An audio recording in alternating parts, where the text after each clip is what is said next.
3 people now behind bars for running an illegal marijuana dispensary, and it appears to have been thriving too. Authorities say they had more than 200 customers a day, pulling in thousands of dollars. Amy Cutler, live near 16th Street and Southern. And Amy, what led investigators there?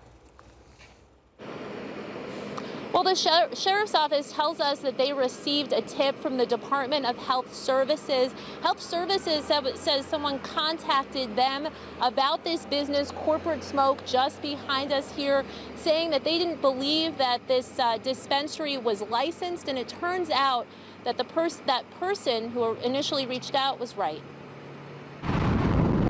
It was called Corporate Smoke. These are photos of what it looked like inside. Investigators say the business, located near the corner of 16th Street and Southern Avenue, even advertised their products online. Yes, for several months I did think it was a licensed dispensary. Hector Guzman tells me it seemed like other marijuana dispensaries he'd been to, complete with an ATM. When you first walked in, they asked you to provide your 21-year-old verification ID.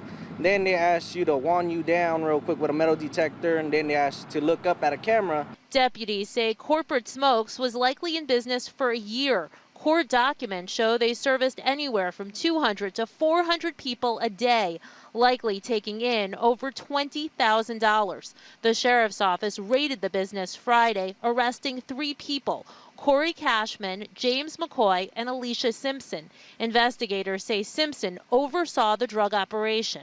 I never knew because it was just closed in the front.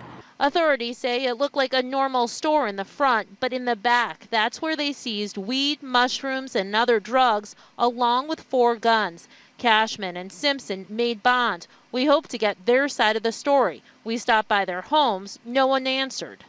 I don't know that it's necessarily unusual. I suspect that there's going to be more of these storefronts in and around Metro Phoenix that are operating in a similar manner. The products they're selling are not going to be tested and vetted like they're supposed to be.